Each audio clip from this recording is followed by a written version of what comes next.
นอกจากการสนับสนุนช่องของเรานะครับผ่านการกดไลค์กดแชร์แล้วก็ Subscribe นะครับผมปัจจุบันนะครับผมช่องของเราได้เปิดช่องทางใหม่ๆนะครับผมเพื่อให้ผู้ชมนะครับผมและแฟนๆของช่องนะฮะสามารถให้การสนับสนุนช่องเล็กๆช่องนี้นะครับให้ได้ไปต่ออย่างต่อเนื่องนะครับและมั่นคงนะครับผมด้วยระบบสมาชิกนะครับผมที่ช่องเราเพิ่งเปิดขึ้นมานะฮะซึ่งทุกคนสามารถที่จะกดสมัครนะครับผมสมาชิกนะครับผมที่ปุ่มจอยนะครับผมหรือปุ่มสมัครสมาชิกนะครับผมที่มุมขวาล่างใต้คลิปนะครับผมหรือมุมขวาบนในหน้าต่างของช่องนะครับผมเพียงเดือนละ50 บาทเท่านั้นนะครับผมโดยมีสิทธิพิเศษมากมายไม่ว่าจะเป็นตราประทับแสดงระดับหลังชื่อนะครับผมเป็นรูปเรือชิปเปอร์ที่ออกมาแบบอย่างสวยงามนะครับผมพร้อมกับอีโมจินะครับเป็นรุ่นพี่แฮมชิปเปอร์นะครับผมสุดน่ารักนะครับซึ่งใช้ในการพูดคุยนะครับผมในช่องคอมเมนต์พร้อมสิทธิพิเศษต่างๆมากมายที่กำลังจะตามมาในอนาคตนะครับผมอีกอย่างหนึ่งคือทั้งการชมคลิปแบบ Exclusive นะครับก่อนใครนะครับผมหรือ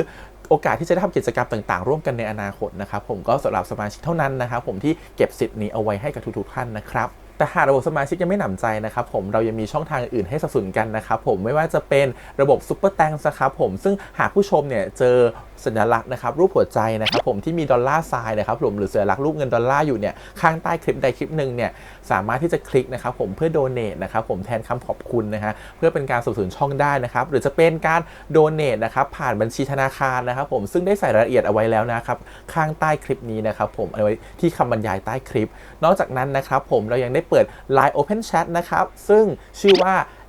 ATS Channel Family นะครับผมก็เลยขอเชิญชาวช่องทุกคนนะครับผมเข้าร่วมห้องแชทได้โดยไม่มีค่าใช้จ่ายใดทั้งสิ้นนะครับผมเอาไว้พูดคุยแลกเปลี่ยนข่าวสารกันนะครับผมในครอบครัวของเราและผมได้จัดทำสติกเกอร์ลายรุ่น Lovely พี่แฮมนะครับชิปเปอร์นะครับเอาไว้เป็นสติกเกอร์ที่ใช้พูดคุยกันด้วยนะครับจะได้ใช้คุยกันในกลุ่มก็น่ารักดีนะครับผมหรือจะเอาไปใช้คุยกับเพื่อนๆส่วนตัวก็ได้นะครับไม่ติดอะไรเลยนะครับผมตั้งใจทำออกมามากๆนะฮะเพียงชุดละ35 บาทเท่านั้นนะครับผมใช้ได้ตลอดชีพนะครับผมก็หวังว่าทั้งหมดนี้นะครับผมจะเป็นเรื่องราวดีๆที่จะเกิดขึ้นกับช่องของเราและชาวช่องของเราทุกคนนะครับผมเพื่อมุ่งหน้าต่อไปสู่ปี 2023 ปีนี้และก้าวต่อไปด้วยกันอย่างมั่นคงนะครับผมอย่าลืมสนับสนุนกันนะครับขอบคุณครับ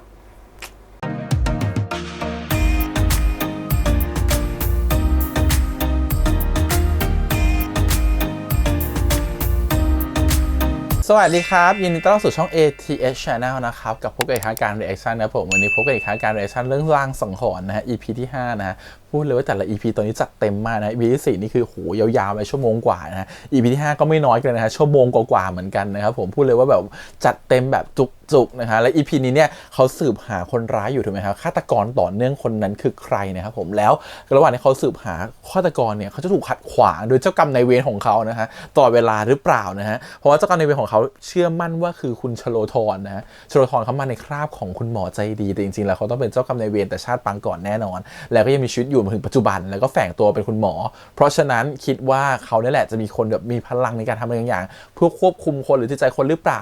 ให้คนนั้นน่ะเหมือนกับทำความไม่ดีและก่อเกิดเป็นคดีขึ้นมาแล้วดึงให้2คนที่เข้าไปเกี่ยวข้องแล้วทำให้ตัวโอกาสที่ตัวของพยาจะตายมีสูงขึ้นหรือเปล่าอ่ะเราไม่แน่ใจเดี๋ยวเรามาดูต่อกันดีกว่าว่าเรื่องราวของ EP นี้เป็นยังไงจะจับฆาตกรได้ไหมแล้วจะไปช่วยคนที่จะเป็นรายต่อไปหรือเป็นคนที่จริงๆแล้วฆาตกรเกลียดได้หรือเปล่านะครับผมโอเคเดี๋ยวเรามาดูกันแต่ก่อนอื่นเลยขอบคุณก่อนนะครับผมทาง Idol Factory นะครับที่อนุญาตทำเรชั่นได้แล้วก็ไปดูกันครับผมกับ EP ที่5ครับผมลางสังหรณ์ไปเลยเฮ้ยทุกคนลง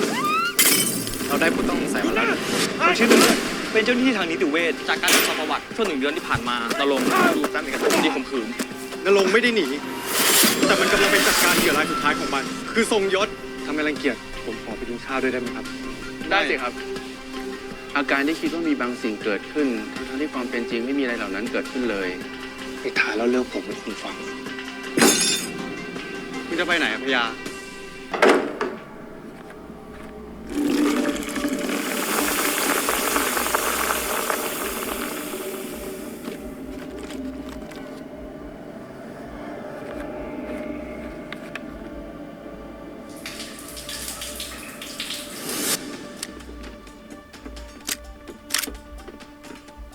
ผู้ร้ายใครไม่รู้แต่หูหุ่นดีมาก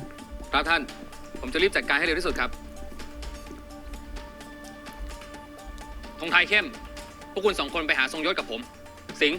คุณอยู่ที่นี่แกะรอยโทรศัพท์มือถือและตรวจสอบกล้อง CCTV ตามเส้นทางของนรงค์เช็คดูว่าวันสุดท้ายที่เขาเข้ามาทำงานที่นิติเวชจนถึงวันนี้ เขาไปที่ไหนมาบ้าง ส่วนพญาทานใหญ่ พวกคุณทั้ง3 คนไปที่บ้านนรงค์แถวสุวรรณภูมิ เราอาจจะพบห้องใต้ดินที่นั่น แยกย้าย ครับ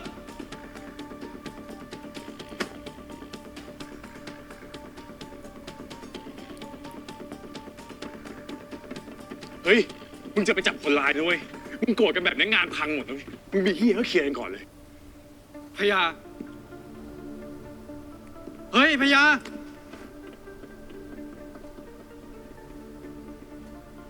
เฮ้ย ไอ้พญาเดี๋ยว เรื่องความฝันมึงกูไม่เคยบอกพี่หมอนะเว้ย ถ้ามึงไม่บอกแล้วใครจะบอก เอาเป็นว่าเดี๋ยวกูไปถามพี่หมอให้ ว่าเขารู้ได้ยังไง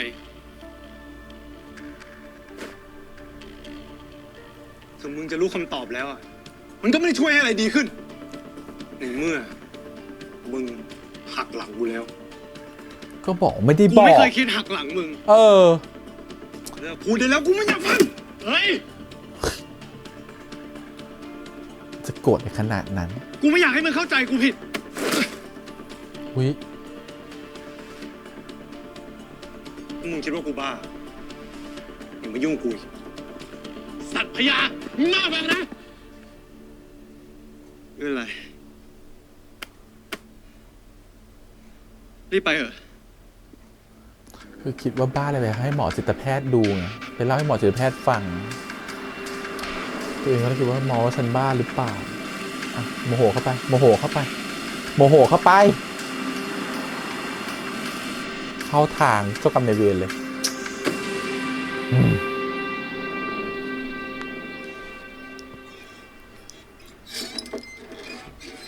นี่มันหนังผีหรือมันหนังฆาตกร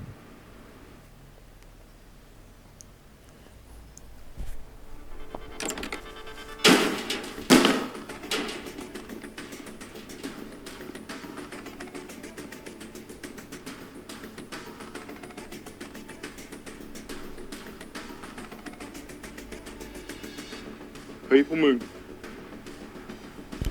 ดูนี่ดิ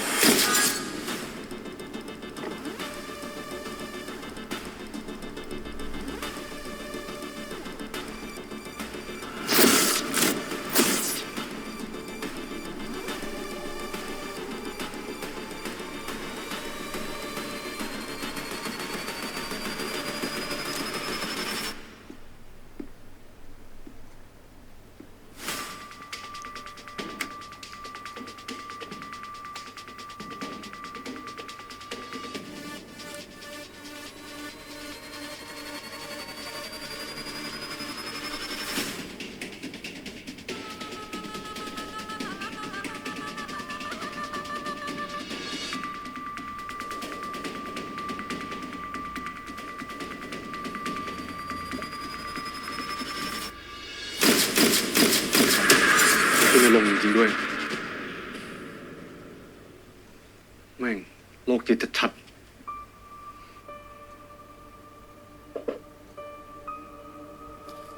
อดทนวางแผนทุกอย่างเพื่อล้างแค้น แต่ทุกคดีไม่ได้เกี่ยวข้องกับน้องสาวเขาเลย เขาทำไปเพื่ออะไร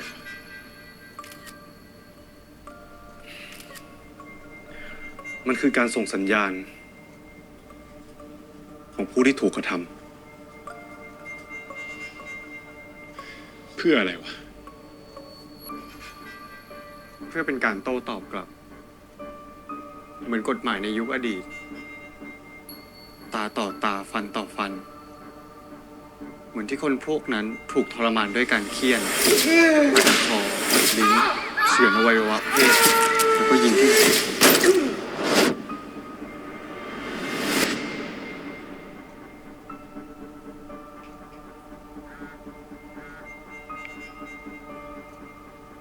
ตอนนี้เราอยู่ที่บ้านพักนรงค์แล้ว และพบหลักฐานยืนยันว่านรงค์คือฆาตกรตัวจริง แต่ตอนนี้เรายังไม่พบตัวนรงค์คาดว่าน่าจะรู้ตัวทัน และหนีไปก่อนที่พวกเราจะมาทางนั้นเป็นไงบ้าง ฮะ ได้ งั้นกลับไปเจอกันที่ฐาน ตอนนี้ทรงยศอยู่ที่หน่วย พวกเรารีบเก็บหลักฐานทั้งหมด แล้วไปสมทบกันที่หน่วยเถอะ โอเค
มีหลายคนเหรอ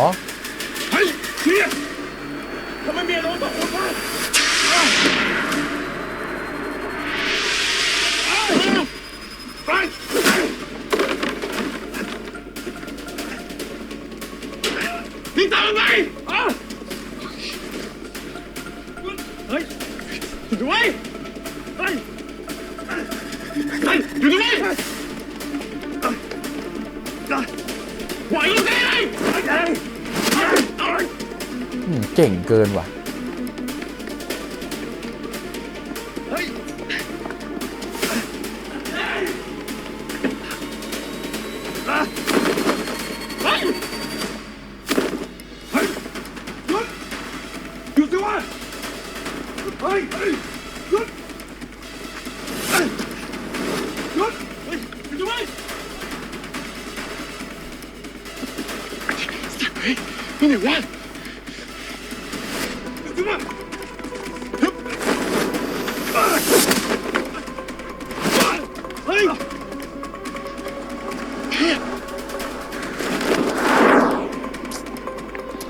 แต่ละฉากโคตรเท่เลยอะ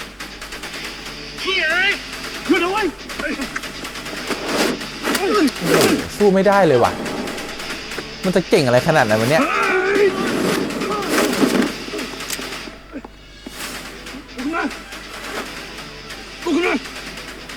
คุณมีสิทธิ์ที่จะให้การหรือไม่ให้การก็ได้ ความเหี้ยอะไร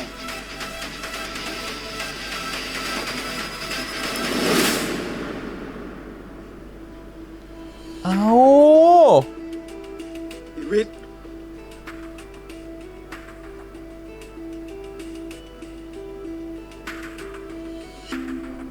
วิทย์ก็อยู่แผนกนิติเวชนี่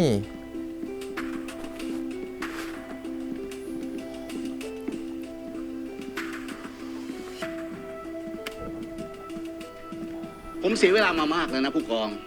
เมื่อไหร่จะปล่อยตัวผมสักที ผมแนะนำว่าคุณควรจะให้ความร่วมมือกับทางเราหลบอยู่ที่นี่สักพักก่อนนะครับ เพื่อความปลอดภัยของตัวคุณเอง เพราะตอนนี้คนร้ายที่มันจ้องจะเล่นงานคุณยังไม่ถูกจับ งั้นก็ไปจับมันสินี่พวกคุณน่ะทำงานกินเงินภาษีประชาชน ก็ต้องทำงานออกแรงกันหน่อย ไม่ใช่มาคอยเป็นแค่หมาเฝ้า ไม่ใช่สิ มาเป็นแค่ยามเฝ้าผมอยู่อย่างนี้ คนร้ายต้องการพยายามที่จะทำร้ายคุณ เพราะคดีที่คุณไปข่มขืนน้องสาวเขา คุณอย่าประมาทดีกว่านะครับ จะได้เป็นศพต่อไป ขอโทษนะครับข่มขืนอะไรกันครับ คุณทรงยศลูกความผมเนี่ยเขาเป็นผู้บริสุทธิ์นะครับ แล้วพวกคุณอย่าลืมนะว่า ที่คุณทรงยศมาวันเนี้ยเข้ามาในฐานะอะไร เข้ามาในฐานะของเหยื่อ เหยื่อคือผู้ที่ถูกกระทำผมไม่เข้าใจเลยว่าทำไมพวกคุณถึงพยายามปรักปรำลูกความผมอยู่ได้ คุณแน่ใจเหรอครับ ที่ผมตรวจสอบมา คุณถูกจับข้อหาเยอะเลยไม่ใช่เหรอครับ เข้มดีอะไรคดียาวเป็นทางเขี้ยว ผมชื่นชมนะที่หน่วยคุณน่ะทำงานได้อย่างรวดเร็วและมีประสิทธิภาพ และรู้สึกเป็นเกียรติอย่างยิ่งที่จะได้รับความคุ้มครองจากพวกคุณ ในฐานะผู้บริสุทธิ์ โอเคครับ แต่ผมขออนุญาตเตือนอะไรคุณไว้หน่อยนะครับ ผมว่าตอนนี้คุณควรจะระวังตัวเอาไว้ให้มาก เพราะว่าคุณกำลังตกเป็นเหยื่อที่สำคัญที่สุดของคนร้าย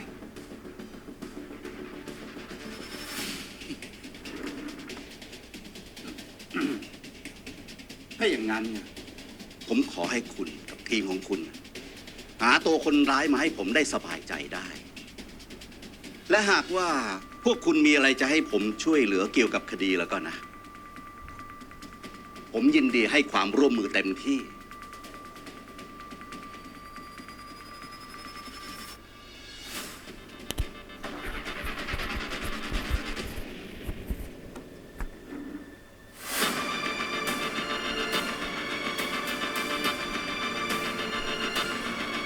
บางครั้งมันก็รู้สึกขัดใจเนาะมันอยากให้คนผิดโดนทำร้ายโดนทำโทษเหมือนกันโดนสั่นเตี้ย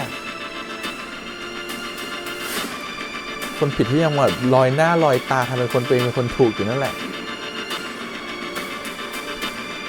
รู้ความชั่วของมันทั้งหมดแต่ทำอะไรมันไม่ได้ ครับท่านก็ขอบคุณมากเลยนะครับท่านทุกอย่างเนี่ยเรียบร้อยดี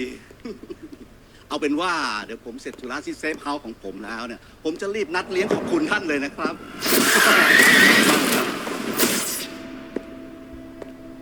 ถึงคราวเคราะห์เขาแล้ว ปล่อยเขาไป ช่วยเขาไม่ได้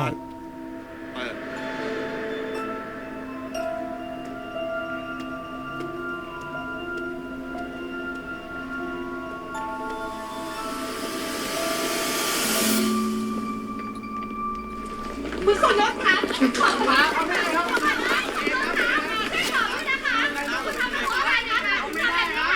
พี่ๆนักข่าวนะครับฟังทางนี้ก่อนนะครับผมขออนุญาตอธิบายอย่างนี้ก่อน คุณทรงยศลูกความผมเนี่ย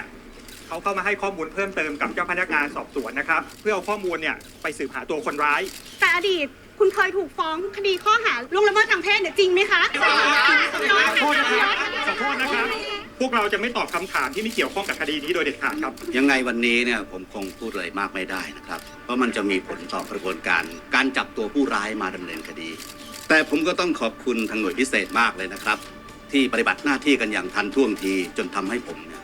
รู้สึกปลอดภัยมากจริงๆผมในฐานะผู้บริสุทธิ์มาก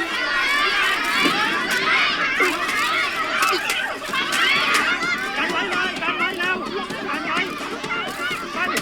ไปเลยไปเลย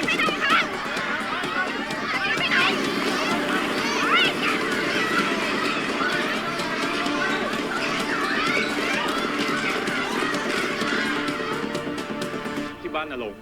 เราเกือบจับกุมตัวเขาได้ครับ แต่ผมพลาดเองเลยทำให้เขาหนีไปได้ ตอนนี้กำลังตรวจเช็คกล้องวงจรปิด เพื่อแกะรอยตามเส้นทางรถคันนั้นครับ ไม่เป็นไร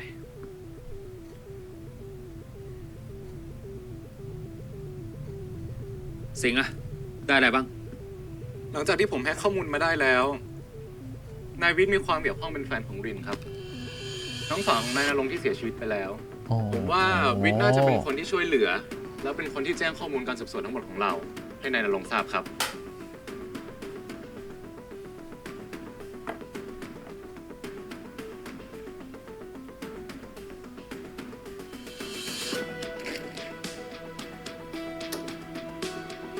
ถ้าทางวิทย์จะไม่ยอมสารภาพอะไรแน่นอนครับ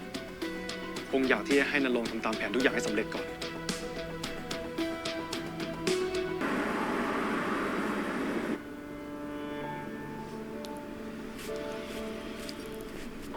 เฮ้ย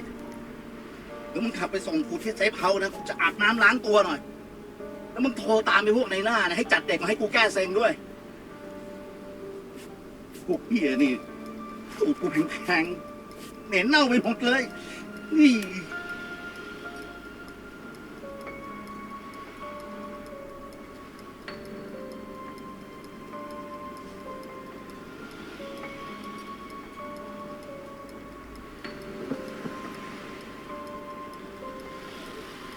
นี่อะไรวะ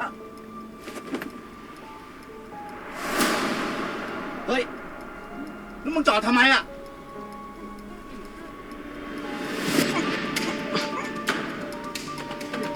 เฮ้ย อะไรเนี่ย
สารว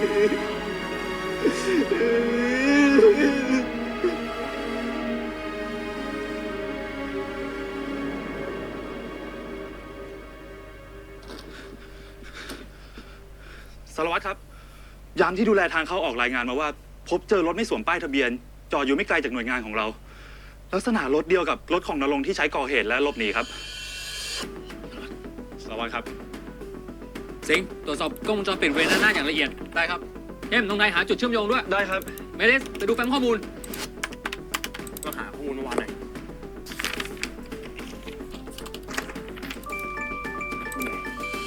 เจอไหมเจออะไรบ้างนี่ครับ สารวัตรครับ ว่า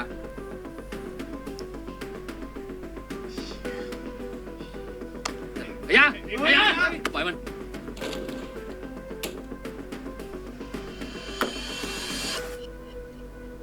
มึงเป็นคนบอกข้อมูลแผนการทุกอย่างในหน่วย ให้นรงค์รู้ใช่ไหม มันถึงได้หนีได้ตลอดแบบเนี้ย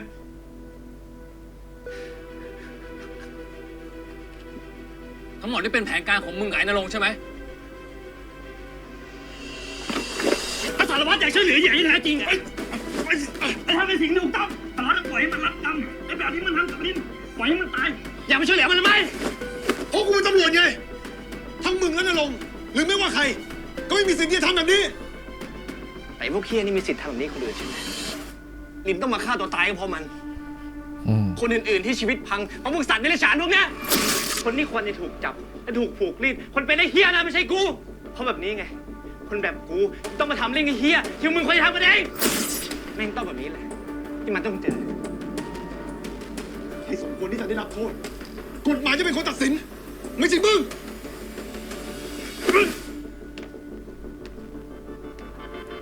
เนี่ยมัน พี่ณรงค์กับผมก็แค่ปลุกให้คนออกมาเรียกร้องสิทธิ์ที่ควรจะได้รับเท่านั้นเอง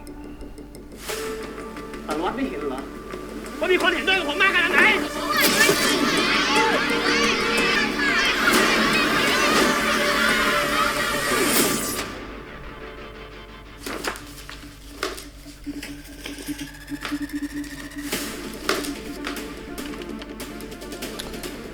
มันเป็นเรื่องของแบบว่าความ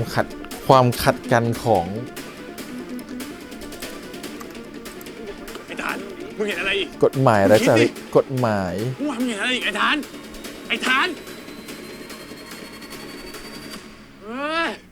สารวัตรครับ ถ้าช้าไปกว่านี้ไม่ทันแล้วนะครับไม่มีไง สั่งการเลยครับสารวัตร ไอ้สิงห์เปิดภาพที่ก่อเหตุขึ้นมาเลย เป็นลูกที่เรามีทั้งหมดแล้วมีแค่นี้ เรื่องนี้วะ ขอดูอีกทีนึง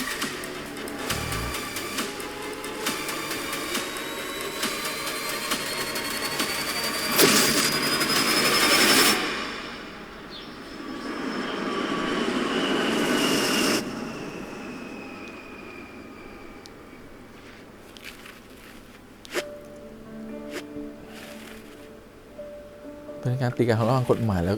ความรู้สึกอะ มึงจับกูมาทำไม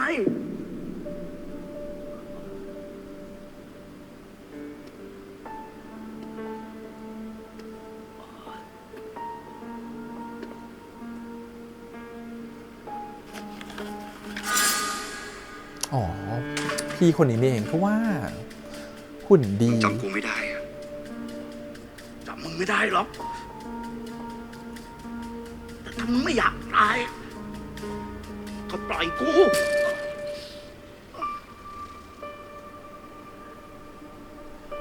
ถ้ามึงจำกูไม่ได้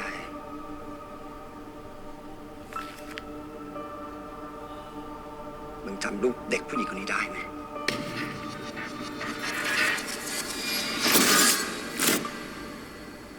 จำไม่ได้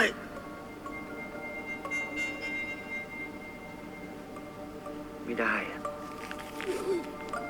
เฮ้ยมึงจำไม่ได้เหรอก็ไอ้เด็กผู้หญิงที่มึงข่มขืนไปไง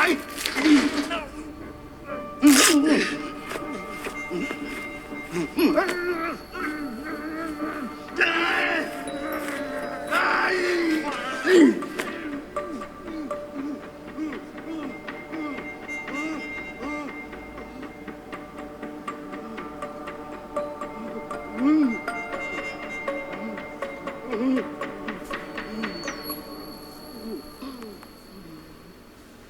เลยนะลิง วันนี้พี่จะทำให้คนที่ทำร้ายลิงต้องชดใช้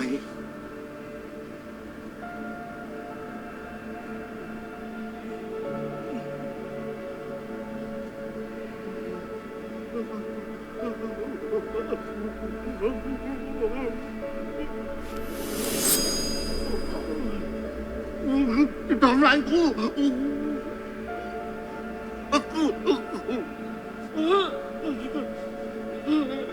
มึงจะทำอะไรกูอย่าเลยอย่าทำกูเลย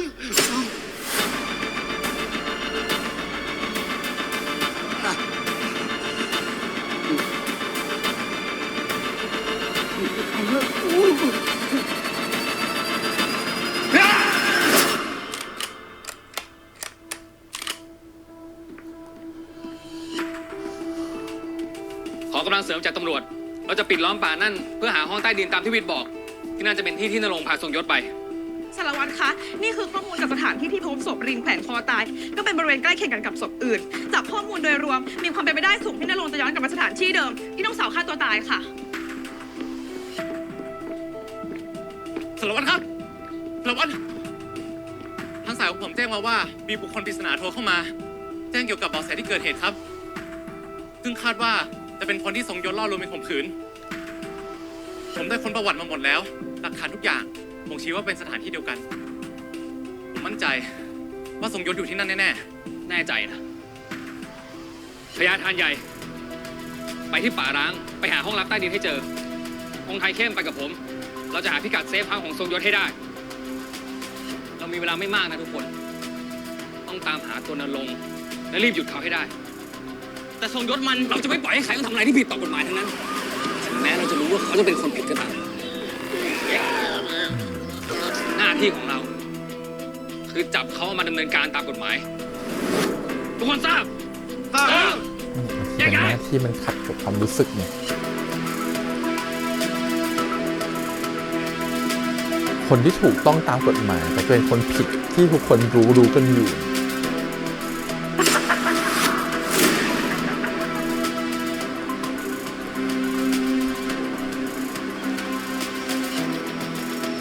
กฎหมายกับศีลธรรม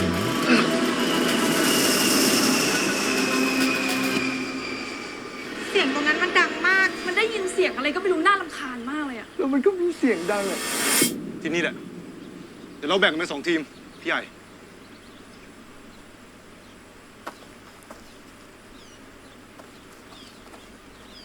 ไปด้วยกัน2 คนด้วยนะ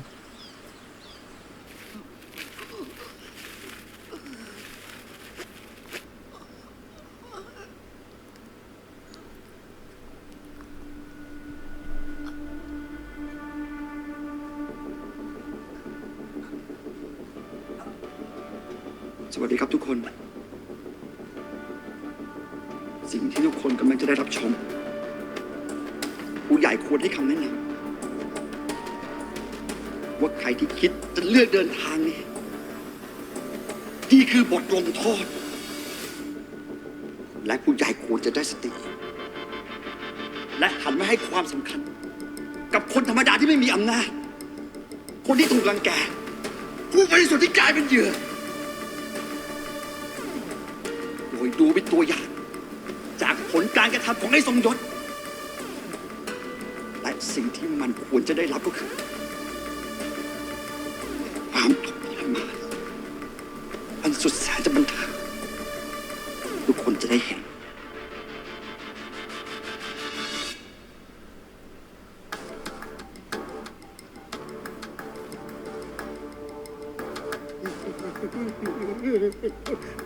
กูให้สัญญา ว่ามึงไม่ได้ตายง่ายๆแน่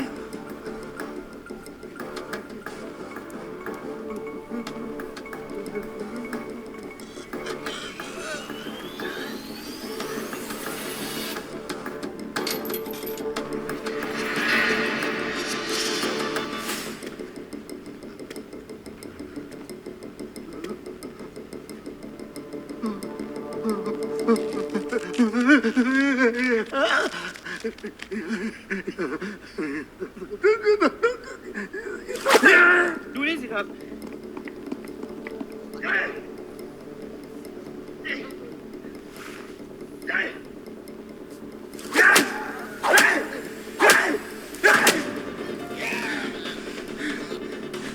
ฟิลเหมือนดูอะไรนะโจ๊กเกอร์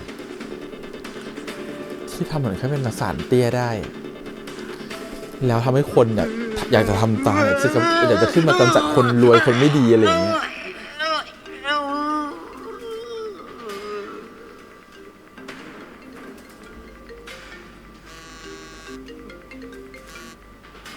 หยุดทุกอย่างที่คุณทำตอนนี้เดี๋ยวนี้เลยนะ คุณคิดว่าสิ่งที่คุณทำแล้วน้องสาวคุณจะได้รับความยุติธรรมเหรอ มันคงเป็นความยุติธรรมในแบบที่ผมเลือกเองได้ แล้วมันกำลังจะสำเร็จ หยุดทุกอย่างที่ทำตอนนี้เดี๋ยวนี้ น้องสาวคุณก็คงไม่อยากเห็นพี่ชายตัวเองต้องกลายเป็นฆาตกรเหมือนกับคนที่ทำร้ายเธอ ผมยอมแลกเพื่อให้ทุกคนที่เคยโดนรังแกตามไปเจอกันในไลฟ์นะสารวัตร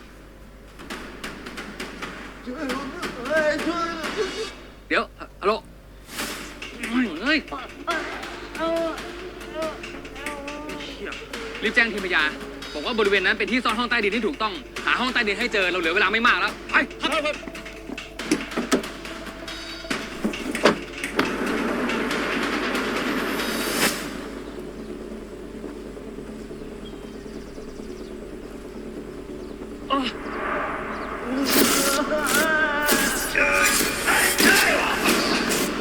เป็นไรวะ มีพยายามจะตายอ่ะ ลงกำลังจะฆ่าทรงยศ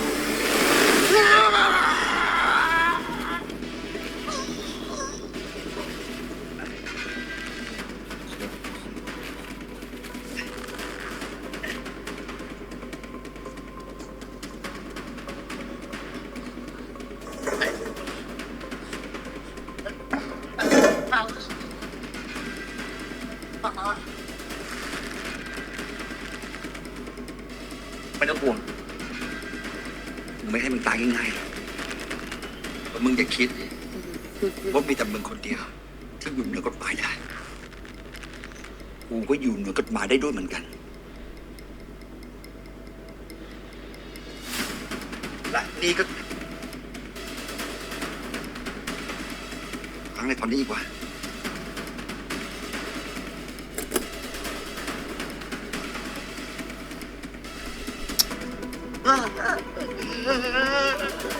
ตัดจู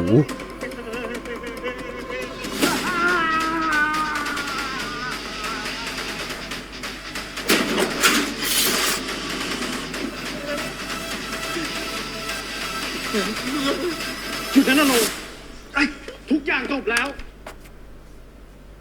ทำแบบนี้น้องสาวคุณก็ไม่ได้ฟื้นขึ้นมาหรอก คุณฆ่าเขาตาย โทษมันสบายไปสำหรับไอ้คนเลวพวกนี้ แต่ถ้ามันตาย ก็จะไม่มีใครต้องตกเป็นเหยื่อของมันอีก ลินนะจะได้เห็นว่ามันตายอย่างทุกข์ทรมาน แต่พวกมึงกำลังจะทำลายทุกสิ่งทุกอย่างที่กูคิด ผมรู้ว่าคุณผิดหวังกับความยุติธรรมที่คุณเลวๆพวกเนี้ยไม่ได้ทดใช้ในสิ่งที่พวกมันทำแต่คุณก็ไม่ควรถลำลงไปเลวอย่างพวกมัน ให้กฎหมายเป็นคนจัดการพวกมันเถอะครับ กฎหมายเหรอกฎหมายก็มีไว้ลงโทษคนที่ไม่มีเงิน ไม่มีอำนาจเท่านั้น พวกมึงก็รู้ดี กี่คดีละสุดท้ายต้องจบลงด้วยความเงียบ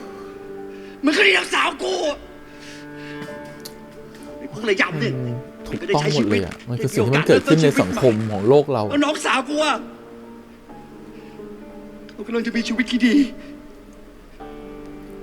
กำลังจะได้แต่งงานมีความสุข สุดท้ายก็ต้องมาตายด้วยการกระทำพวกแม่ง คุณอยากให้ทรงยศรับกรรมในสิ่งที่ทำกับน้องคุณ แต่คุณฆ่าเขาตาย เขาไม่ได้ตายในฐานะฆาตกร แต่เขาตายเพราะเป็นเหยื่อส่วนคุณจะกลายเป็นฆาตกรซะเอง กูไม่สนวันนี้กูจะให้มันชดใช้ในสิ่งที่มันทำกับน้องสาวกู โอ้ยยอมโดนยิง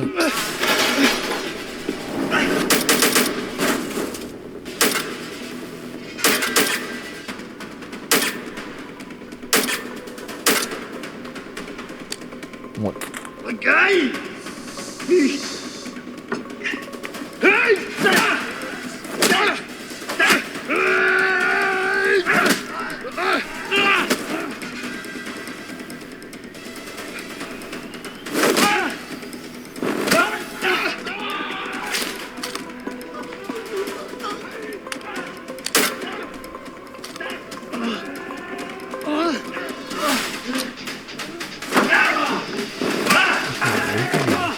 พยายามจะสู้ได้ไหมเนี่ยมันสู้ไม่ได้มันดูมันเก่งกว่าเยอะเลย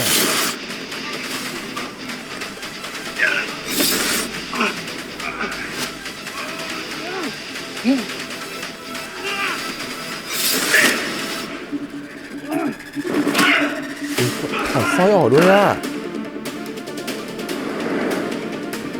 เจ้าคำนายเวรก็เธอทำลายได้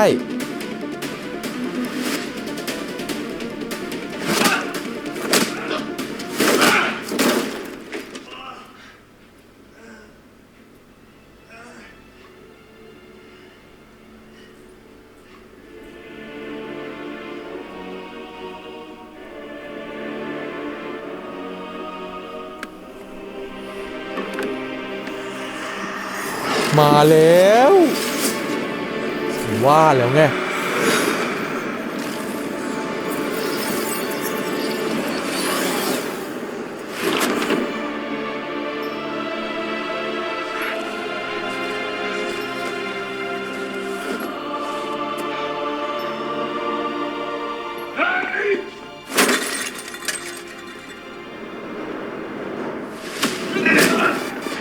ตายแล้วโอ้ตายแล้ว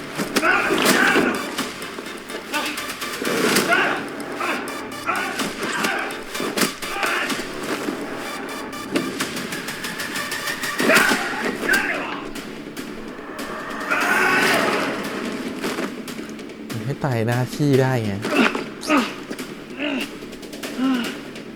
พยา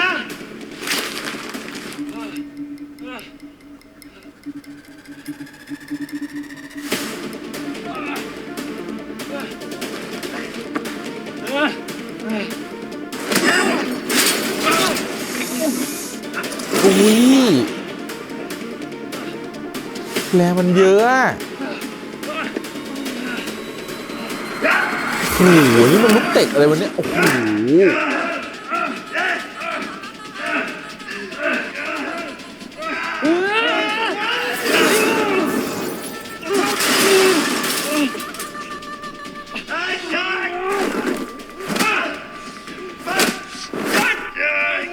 ก่อนจะไปสู้ต่อคนเอาพระกลับมาก่อน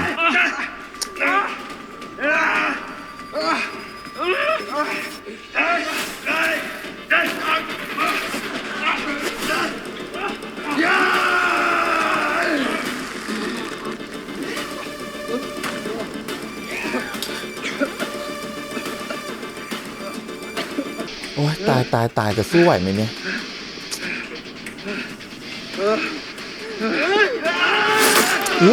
ไอ้ทานเอาแล้วเอาพระมาเจ้ากรรมนายเวรก็ตกใจนะเมื่อกี้เสียบทานลงไปเพราะว่าไม่ได้ตั้งใจทำอะไรทานชโลทอนแน่ๆฉันรู้เลยเป็นไรไหมทาน ไม่เป็นไรกูก็ดีใจแล้ว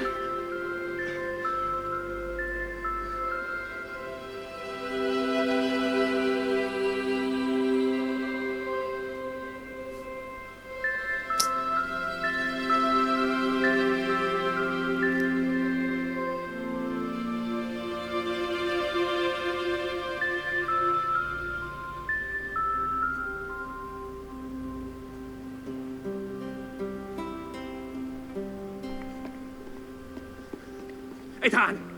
พยา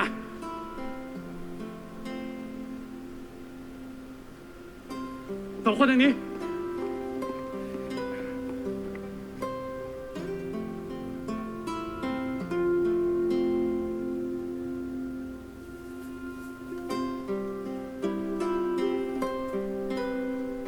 โอเคก็แสดงว่าต่อไปเจ้ากรรมนายเวรเขาจะมาในรูปแบบนี้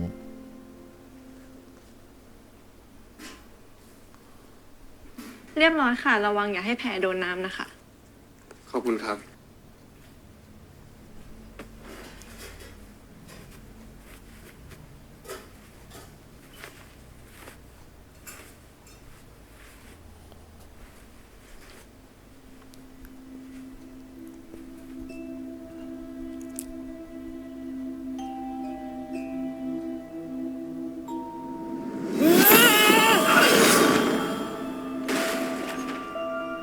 โ เข้าใจหรือยังล่ะ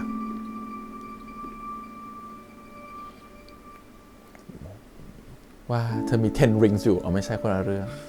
ไอ้ทาน แผลขนาดเนี้ยไปโรงพยาบาลดีกว่าไหม กูไม่เป็นไรแล้ว โชคดีที่ใส่เสื้อกันกระสุน ไม่งั้นแผลคงลึกกว่านี้ แล้วนี่ทำไมมึงไม่ไปทำแผล อ๋อ กูโอเคอ่ะ กูไม่เป็นไร ไอ้ทาน กูมีเรื่องจะถามมึงหน่อยอะ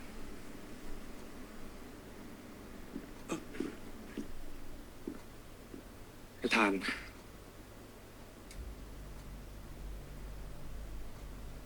ในห้องใต้ดินนั่น สิ่งที่เกิดขึ้นกับนรงค์ดวงตาสีเขียว มันเหมือนในความฝันกูเลยอะ ใช่ กูเห็นแววตาเดียวกับที่กูเคยเห็นตอนที่มึงจมน้ แล้วตอนนั้นมึงช่วยกูไว้ได้ยังไง ำตอนนั้นกูก็ไม่รู้เหมือนกันว่ะ รู้แค่ว่า สิ่งนั้นจะทำให้เรารอด แล้วทุกอย่างก็เกิดขึ้นราวกับปาฏิหาริย์ อะไรบางอย่างที่จ้องจะทำร้ายกูเมื่อ 20 ปีที่แล้ว ตอนนี้มันกลับมาอย่างนั้นอ่ะ อะไรบางอย่างที่ว่า มันอาจจะไม่เคยไปไหน เหมือนเหตุการณ์ที่เกิดขึ้นในค่าย เหมือนเหตุการณ์ที่เกิดขึ้นในศูนย์ฝึก และทุกครั้งก็เป็นมึงที่คอยช่วยเหลือกูเสมอ ทั้งหมดนี่มันเรื่องอะไรกันแน่วะ กูก็ไม่รู้เหมือนกันว่ะ ก็บอกไปสิว่าเราอะลางสังหรณ์เห็นเธอเป็นอะไร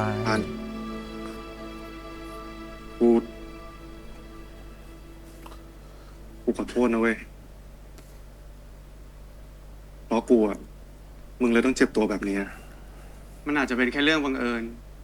ไม่ใช่ความผิดมึงหรอก กูก็ทำไปตามหน้าที่ด้วย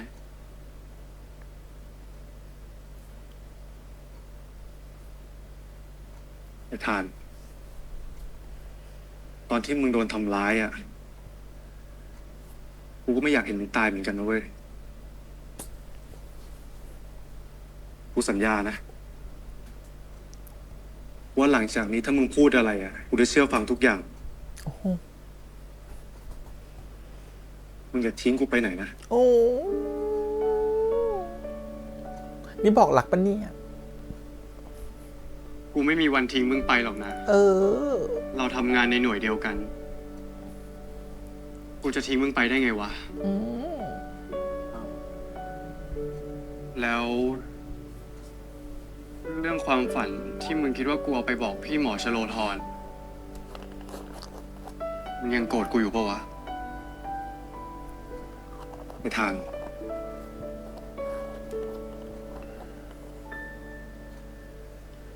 กูไม่สนใจใครทั้งนั้นนะกูบอกมึงแล้วไง ว่ากูจะเชื่อฟังทุกอย่างที่มึงบอก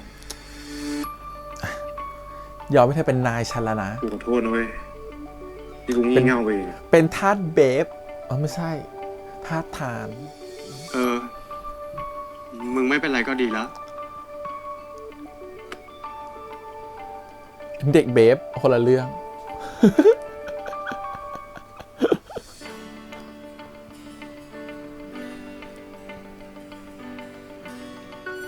อุ๊ย อุ๊ย อุ๊ยอ๋อจิ้นเลยนางพยาบาลแบบจิ้นเลย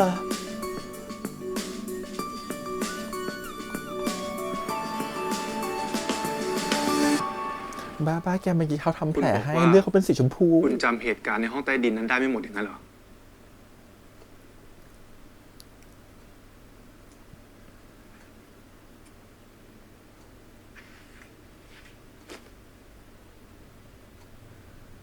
คุณให้การว่าคุณเอานิ้วมือไปจับที่หม้อน้ำร้อน เพื่อให้รอยนิ้วมือมันหาย ตำรวจจะได้ไม่พบหลักฐานในที่เกิดเหตุ ไ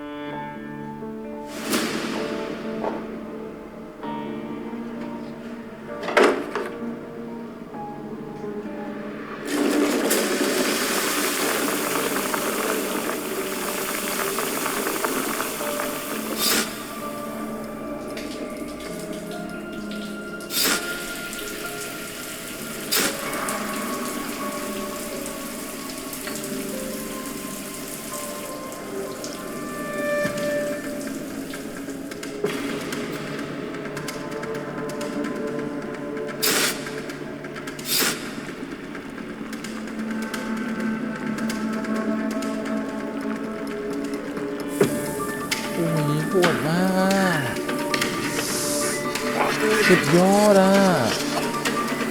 คือเพื่อแบบแก้แค้นคือทำลายลายนิ้วมือตัวเอง ถ้าอยากเอาผมเข้าคุกเอาเลย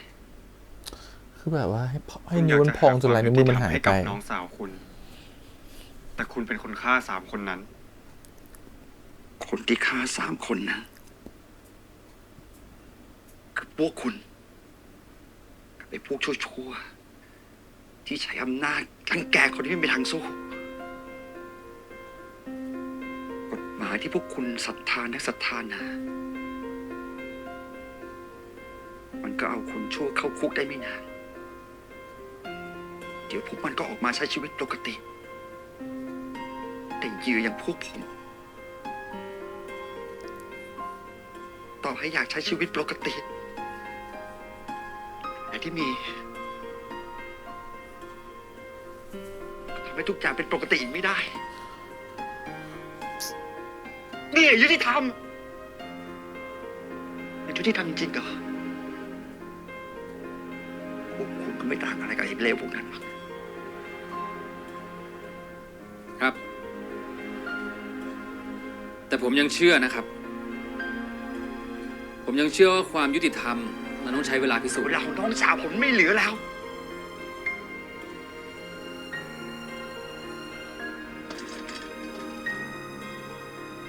มาถามอย่างคุณคิดว่าอาชีพที่คุณทำอยู่ให้คุณดูเป็นฮีโร่ขึ้นมาหรือเปล่าคุณอาจไม่เห็นตัวเองเป็นอย่างนั้นแต่ในเวลาที่เดือดร้อนประชาชนที่อยู่ข้างนอกมองเห็นพวกคุณเป็นฮีโร่ความหวังแล้วทำไมพวกฮีโร่อย่างคุณไม่ทำสิ่งที่ถูกต้องช่วยคนที่อ่อนแอ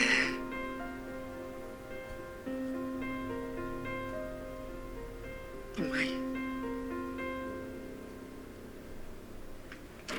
สารวัตรครับทรงยศถูกจับแล้วครับ เข้มกับธงไทยพบหลักฐานเป็นคลิปวิดีโอ ที่ทรงยศกระทำการข่มขืนเหยื่อรายอื่นๆ ที่ซุกซ่อนไว้ที่บ้านครับ จบ ส่งยศค่ะมันเป็นยังไงคะเนี่ย ยังมีความหวังให้กับระบบความยุติธรรมของกฎหมายอยู่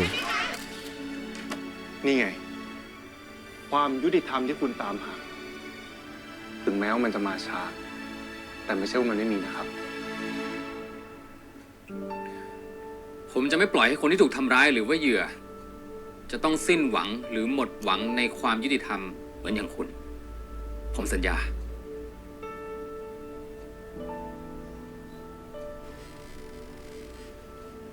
สารวัตรครับ ตอนที่ไปค้นบ้านของนายณรงค์อีกครั้ง พวกเราเจอคลิปวิดีโอก่อนที่น้องสาวของนายณรงค์จะฆ่าตัวตายครับ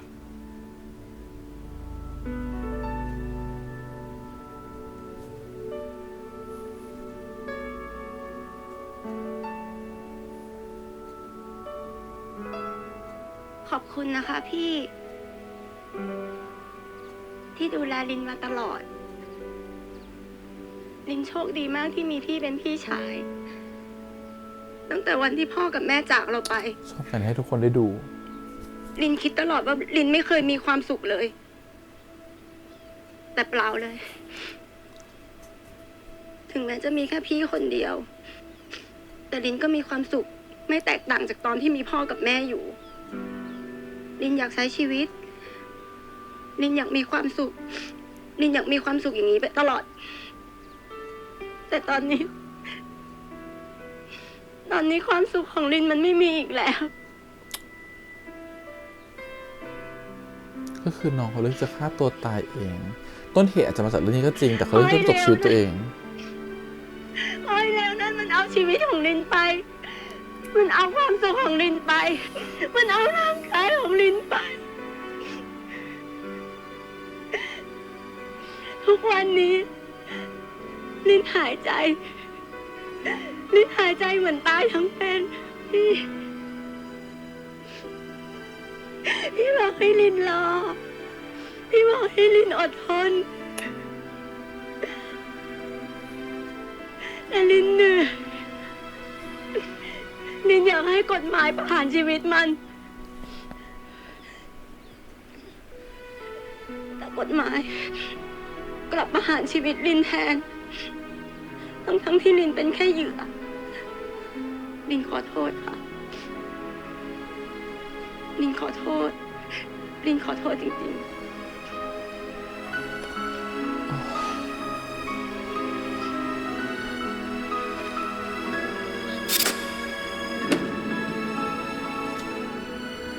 เธอทำไมทำซีรีส์ได้แบบว่าเข้มข้นขนาดนี้เนี่ย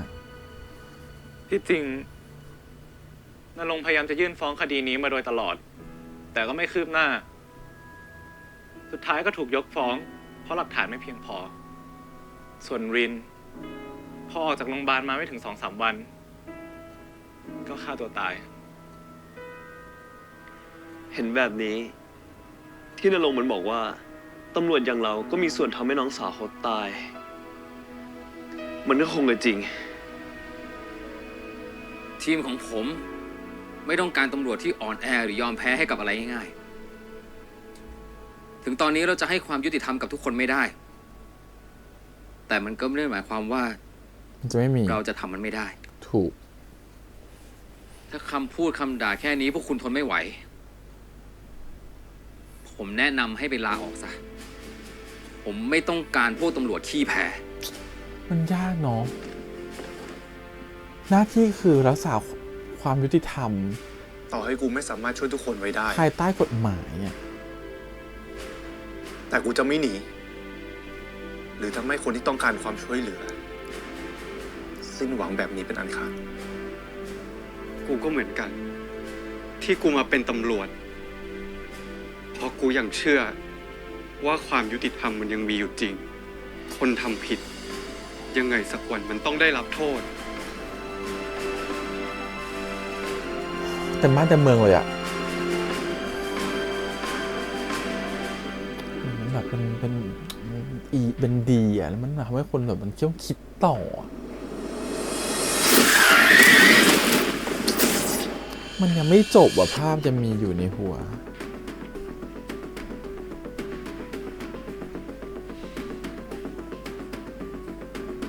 อะไรไม่เอา กูทำให้เป็น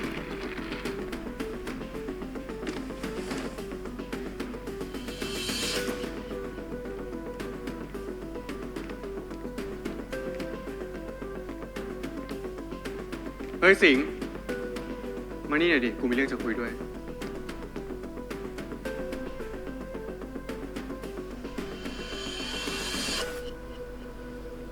พานแกเรียกฉันมาทำไมตรงนี้วะ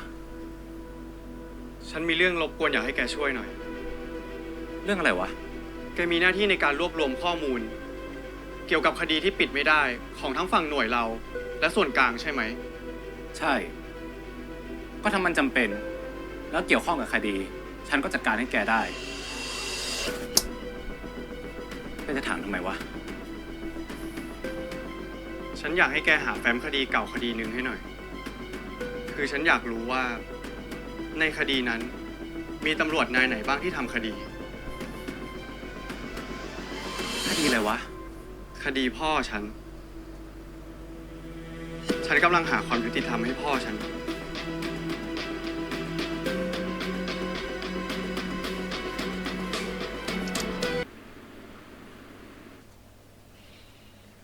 ไม่ต้องห่วงนะครับย่า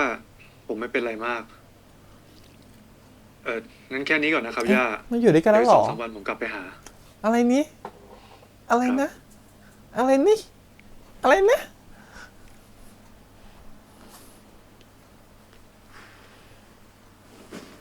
เดี๋ยวก่อนนะ คอนโดนี้คือคอนโดเดียวกับ เอื้อในที่เจคนกลางฉัน ผม จำ พ ตึก ยายามถามนรงค์ ด้านหลัง สิ่ ได้ ที่เกิดขึ้นในห้องใต้ดินในวันนี้ แต่ดูเหมือนว่านรงค์จะไม่รู้ตัวว่าเกิดอะไรขึ้น เหมือนภาพทุกอย่างมันตัดไปอะ ข้อมูลจากเครื่องจับเท็จของสิงห์บอกว่า ทุกคำให้การของนรงค์เป็นเรื่องจริง แล้วจะมีใครบอกเรื่องที่มึงกับกูเห็นได้ไหมวะ แม่งเอ้ย โอ๊ย เฮ้ย ขอดูหน่อยดิเฮ้ยนิดเดียว รอนี่ เดี๋ยวกูมาทำแผลให้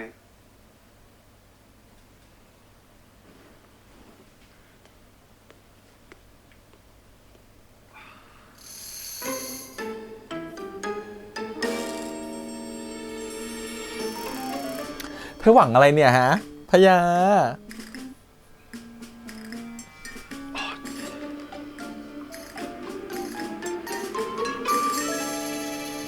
ทำไมวันนี้มึงไม่ว่ากูสักคำเลยวะเดี๋ยวกูมาห้อง ถ้ากูเป็นมึง กูก็คงไม่อยากกลับไปในสภาพนี้ให้ย่ามึงเห็น ไม่ต้องพูดเล่าเสร็จยัง เสร็จแล้ว ขอบใจไว้ เดี๋ยว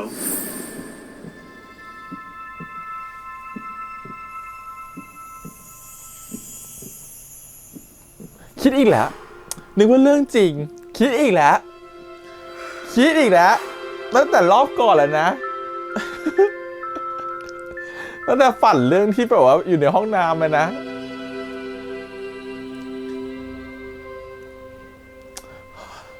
ก็แค่อยู่ในความฝัน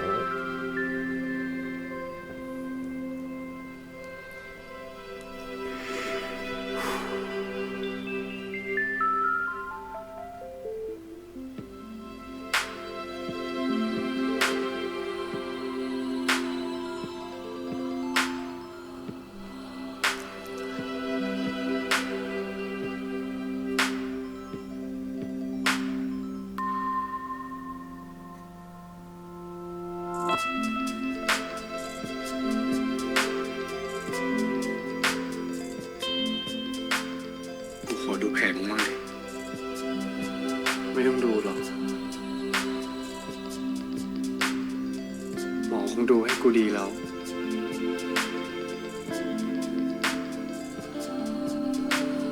กูอยากทำแบบที่มึงทำให้กูบ้าง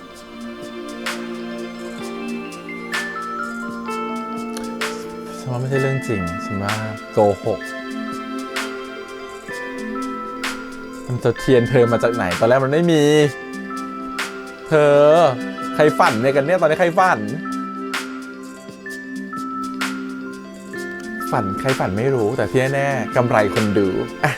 ดูต่อ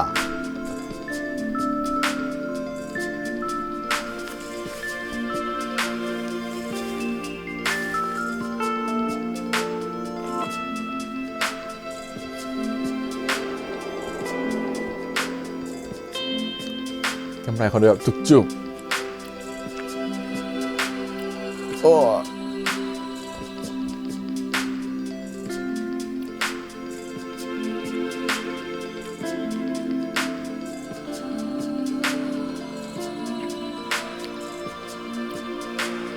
นี่มึงคิดจะทำอะไร เป่าแผล เห็นไหม คือ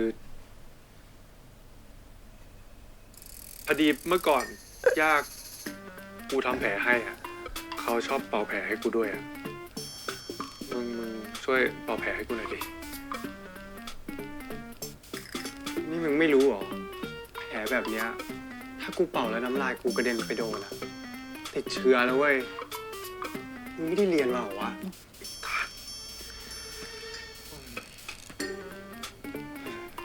ก็คือเป็นความฝันของ กูขอดูแผลมึงหน่อยดิ ไม่ต้องดูอ่ะ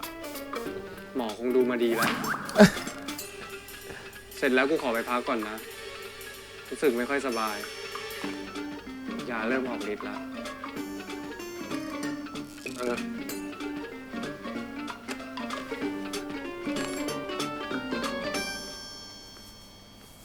พักผ่อนนะมึง สุดท้ายคุณพญาคือฝันไปเอง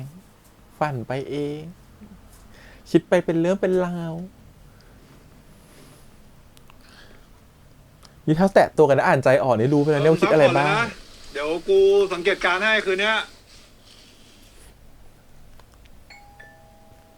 เฮ้ย ใครมาดึกป่านนี้วะ น่าจะเป็นพี่ใหญ่มั้ง กูให้พี่เขาไปเอาชุดที่บ้านกูมาตั้ง2-3 ชุดอะ หมอชโล ช่วงนี้ ธร กูคงต้องนอนห้องบ่อยหน่อยอะ ช ชโลธรใช่ไหม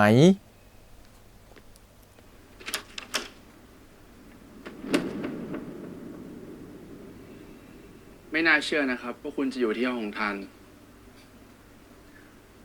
ผมกับทานมีงานที่ต้องสื่อสารกันเรื่องคดีว่าแต่คุณมาทำอะไรที่นี่ ผมก็แค่แวะมาเยี่ยมทานตามปกติ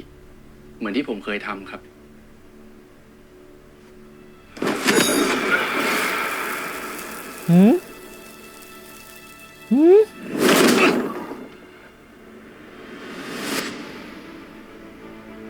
เรามีเรื่องต้องคุยกัน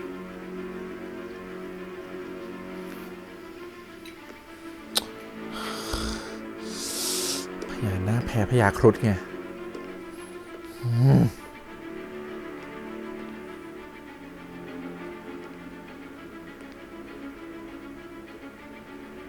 ผมไม่รู้ว่าคุณกับทานจะสนิทกันในฐานะอะไรกันช่าง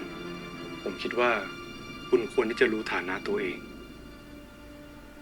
ว่าอยู่ในฐานะพี่ชายดีกว่า อย่าคิดที่จะเปลี่ยนสถานะ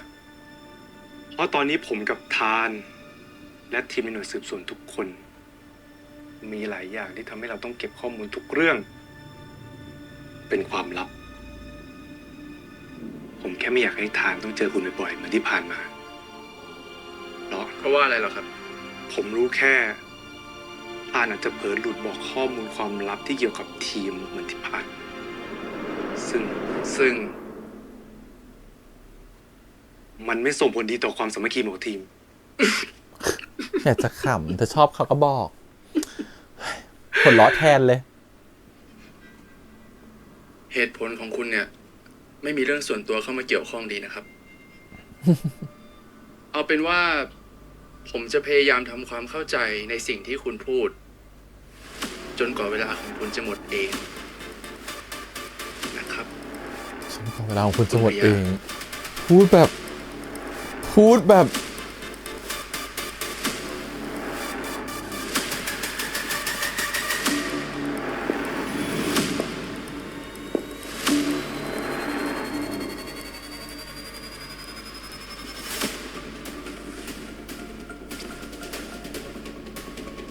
แขนแดงไหมอยากรู้ หัวไหล่แดงไหมตอนที่โดนจับอะ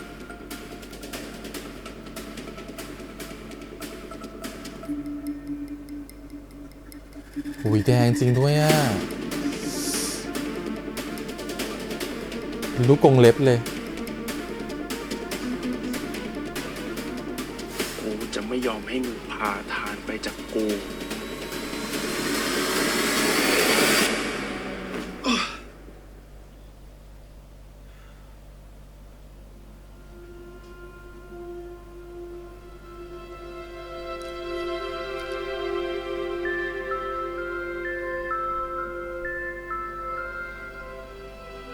นายน่าจะเป็นเจ้าของสร้อยเส้นนี้ เก็บไว้เธอะมันจะช่วยคุ้มครองนาย มึงมีสร้อยนี้ได้ยังไง เหมือนเลย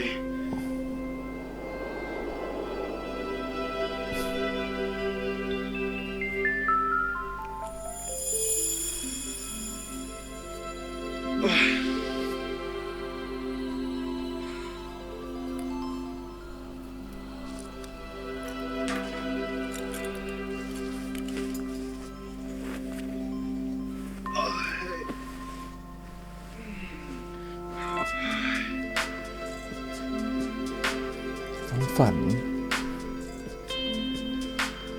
โอ้ยเรื่องนี้มันแบบกางเกงในเป็นกางเกงในอะไรขนาดนั้นน่ะ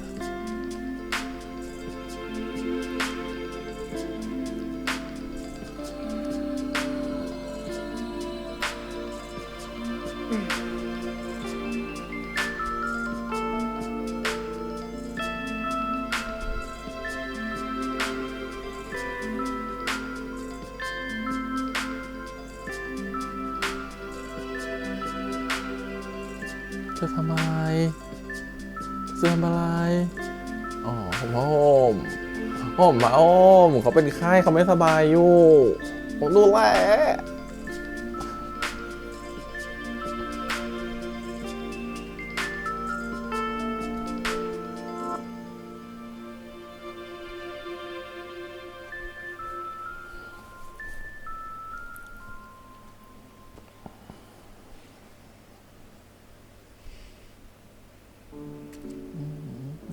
คืนนี้ไม่ต้องนอนกันแล้วแหละฉันว่า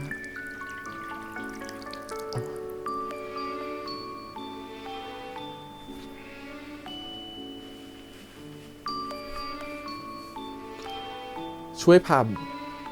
พยาไปใส่กางเกงก่อนได้ไหม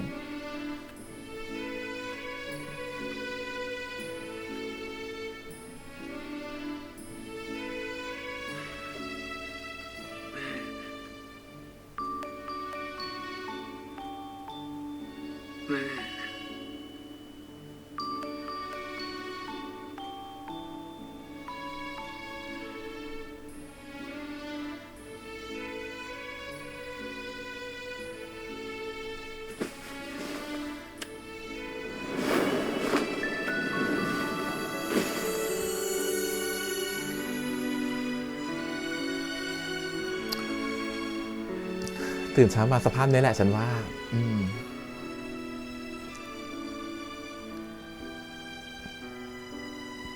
เราก็ชอบแหละเราไม่ไปไหนอยู่ละ กูนับ1 ถึง 3ถ้ามึงยังไม่ปล่อย จะนอนนี่แหละ นอนตรงนี้นะ 1 2 3 1 2 3เร็วมาก เดี๋ยวกูนับเลยนะ งั้น คืนนี้กูยอมเป็นหมอนข้างให้มึงสักวันแล้วกัน กูไม่ได้โกงนะคุณนับแล้วแค่1 2 3ถ้าเป็นพี่คือ1 3นี่เร็วๆ3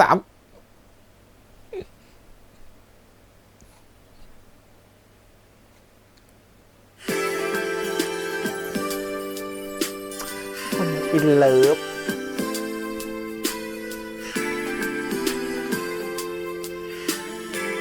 เดี๋ยวนะ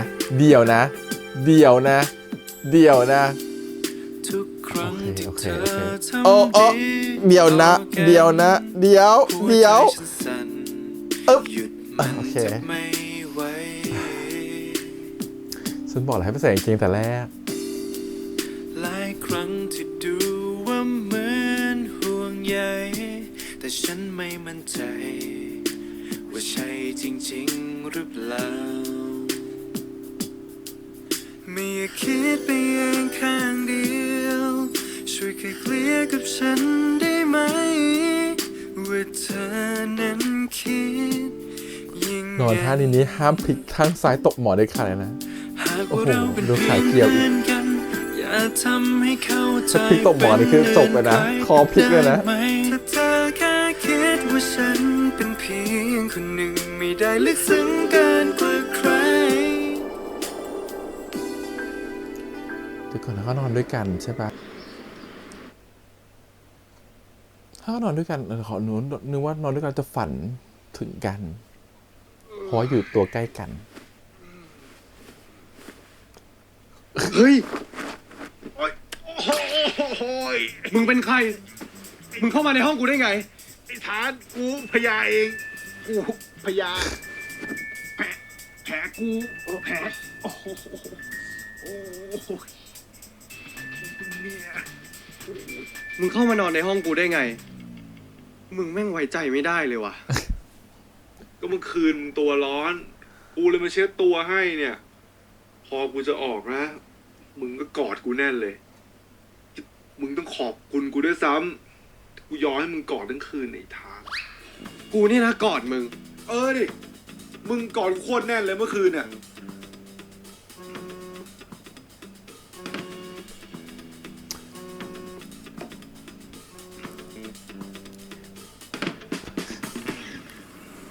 ฮัลโหลครับหลวงพ่อ พอดีคดีแรกยุ่งๆอะครับ ผมเลยไม่ค่อยได้โทรหา โอ้คดีแรกที่ก็เจอคดีหินเลยสิฮะ ครับหลวงพ่อ จากเหยื่อที่โดนทำร้าย สุดท้ายกลายเป็นคนร้ายซะเอง อันจิตใจนี่ถือครอบงำด้วยความโกรธความแค้นเนี่ยเราก็จิตใจกับไปมกมุ่นเดี๋ยวแต่กับสิ่งนั้นเนี่ยจำไว้เด้อสตินี่ก็สามารถเฮ็ดให้เฮามีจิตใจเข้มแข็งขึ้นมาได้การมีสติอยู่ตลอดเวลานี่ก็เฮ็ดให้สมาธิของเฮานี่มีความคงอยู่หูแจ้งสามารถแยกแยะความดีความชั่วได้เด้อ แต่สำหรับคนบางคน ต่อใ ให้มีสติหรือมีปัญญา ก็คิดที่ทำชั่ว เหมือนในเลวพวกนั้น ที่คิดแต่จะเอาเปรียบคนอื่นผลักคนพวกนั้นเข้าสู่ขุมนรกแห่งความเสียใจ ความอับอาย และความแค้น จนสุดท้ายสิ่งที่พวกนั้นต้องสู้เพื่อมีชีวิตอยู่ คือการฆ่า พื้นฐานของความดี ของมนุษย์จังเข้านี่สิพึ่งหูก็คือการรักษาศีลห้าเว้นการฆ่าการเบียดเบียนซึ่งกันและกันเสียไทยครอบครัวและสังคม เกิดความสงบสุขไม่ได้เกิดความวุ่นวายผลของการรักษาศีลห้ามันก็เป็นประโยชน์แก่โตเฮานี่กับสังคมนี่นำเด้อ เมื่อก่อนผมเคยคิดว่า คนเราจิตใจดีชั่ว อาจจะมาจากกรรมที่สร้าง แต่ความชั่วความดีไม่ได้มาจากกรรมที่สร้างอย่างเดียว พระพุทธศาสนานี่มีหน้าที่ในการขัดเกลาจิตใจ ให้หูจักรับผิดชอบชั่วดีบ่แม่นสิเป็นพิธีการในการล้างกรรมที่หวังว่าชาตินี้ได้สร้างกรรมไว้แล้วสิสร้างวัดสร้างโบสถ์สร้างวิหาร เพื่อลบล้างบาปที่ได้สร้างไว้แล้ว มันบ่เป็นจังซั่นดอกโยม มันบ่เป็นความจริง เพราะว่าเฮาเฮ็ดสิ่งใดไว้มันก็ได้สิ่งนั้นล่ะ ใช่ครับ กรรมคือการกระทำเมื่อเช้าเนี้ยไอ้ทานก็ทำกรรมกับผมไว้ มันทำร้ายร่างกายผม อีกไม่นานมันต้องได้รับกรรม มึงอยากได้สักกรรม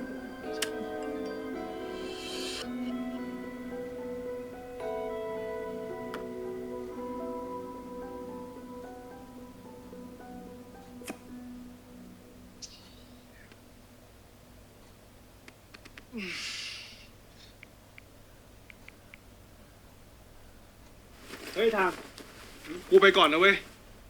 หลวงพ่อครับ ลานะครับ เดี๋ยวหลวงพ่อเตือนแน่เลย บักท่าน พี่หมอของมึงที่มึงไปรักษากับเล่านี่ เดี๋ยวนี่มึงยังรักษากับเล่าอยู่บ่ อ๋อ ไม่ได้รักษาแล้วครับ หลวงพ่อ แต่พี่หมอก็ดูแลผมอยู่ แต่ตอนนี้อยู่ๆไอ้พยาก็ไปเหม็นหน้าพี่หมอเข้า ไม่รู้เป็นอะไร สองคนนี่คันหลีกเลี่ยงกันได้ก็ให้หลีกเลี่ยงเด้ออย่าให้พ่อกัน ไอ้พยามันยอมที่ไหนอะหลวงพ่อ ตามติดผมยังก็เห็บหมาอยู่ได้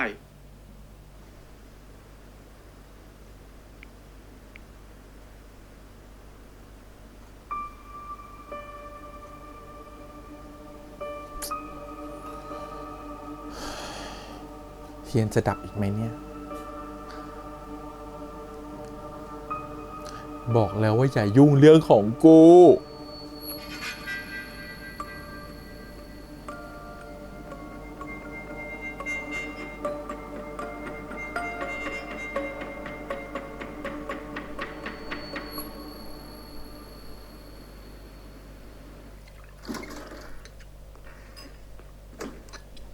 นี่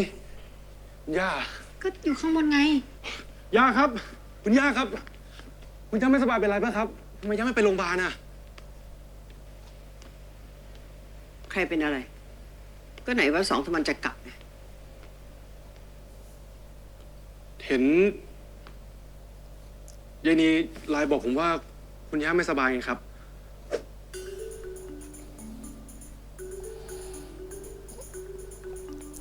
มานี่มาก็คุณย่ามีอาการกินไม่ได้ นอนไม่พอ หน้าบูดอยู่ตลอดเวลา นี่ก็แค่วินิจฉัยเอาว่าคุณย่าน่าจะป่วย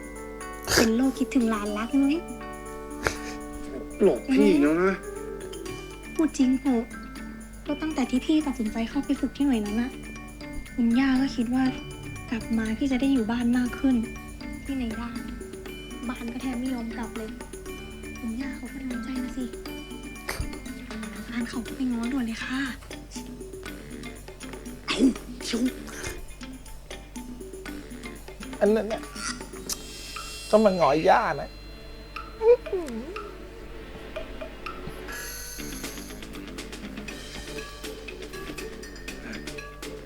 ย่าครับพอดีผ ผมเสร็จงานไวเลย รีบกลับมาหาคุณย่าเลย เห็นคุณย่าไม่สบาย ผมเลยเป็นห่วงนะครับ ไม่ต้องมาแก้เป็นห่วงย่าเลย คุณย่าอย่างงอนผมเลยนะครับ ผมขอโทษนะครับ อย่างงอนผมนะ ใช่ฮะ เป็นอะไรอ่ะแล้วมือเป็นอะไรอ่ะ เปล่าครับ ไม่ได้เป็นไรครับคุณย่า นี่ถอดเสื้อเดี๋ยวนี้เลยถอดเสื้อให้ย่าดูตรงนี้เลยทำไมมันถึงเจ็บ ถอดเดี๋ยวนี้เลยโอ้ยระวังลูกระวัง เดี๋ยวให้ย่าดูสิ นี่ตายจริงย่าไม่รู้เลยนะว่า งานที่หนูไปทำเนี่ยมันต้องเจ็บตัวได้ถึงขนาดนี้ โอ้ยยายนี่มาดูสิสภาพพี่แกเป็นอย่างเงี้ยนี่แล้วทำไมถึงไม่มีใครบอกย่า คือพี่พยายามไม่ให้หนูบอกคุณย่าเพราะว่าคุณย่าจะเป็นห่วง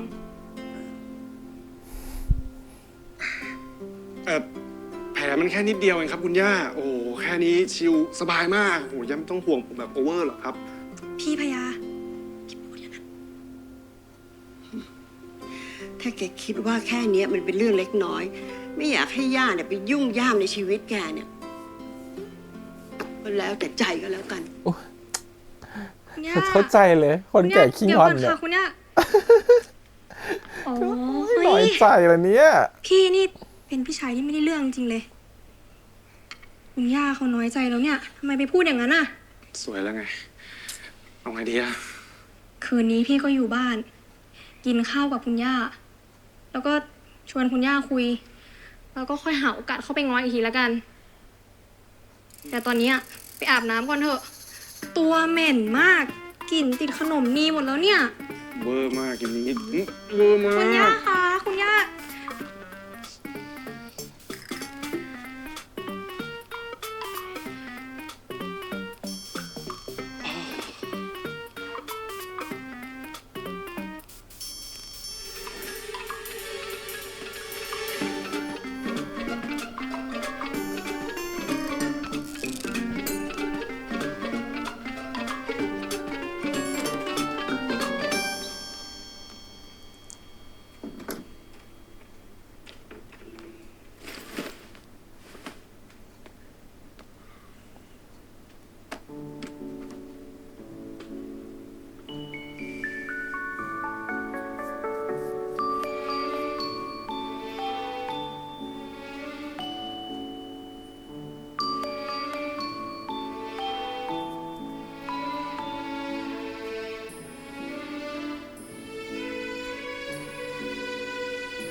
หลับ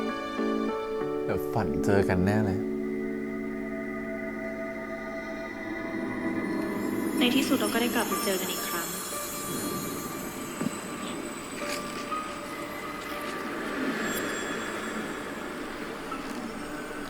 อันนี้สีเขียวแล้ว วันวสาแล้ว ทำไมมีอยู่ในความฝันผม ท่านจำเราไม่ได้หรือ ใช้ใจของท่านมองแทนตา แล้วท่านจะได้รู้ได้เห็น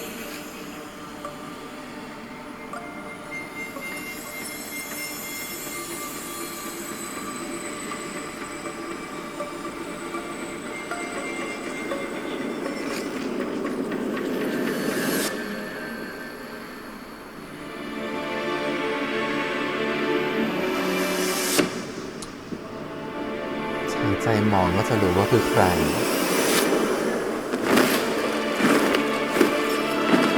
และตัวคุณคือใคร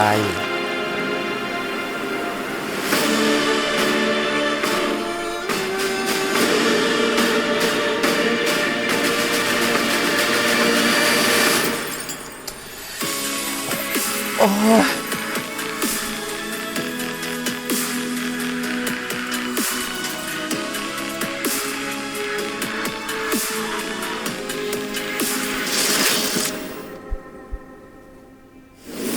เยนีวิเขายังเป็นอาจารย์พิเศษอยู่ที่คณะโบราณคดีหรือเปล่า เห็นบอกว่าออกไปเปิดพวกอาร์ตแกลเลอรี่อะไรแบบเนี้ย อ้าว พี่พยา พี่พยาลองไปที่ห้องนั้นก็ได้ เพื่ออาจจะมีอะไรที่เกี่ยวโยงกับสิ่งที่พี่พยาอยากรู้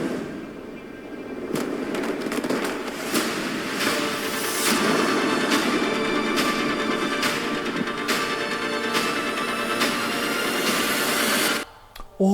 ตายแล้ว EP หน้า EP 6ด้วยอ่ะมันเป็นจุดกลางพอดีอ่ะ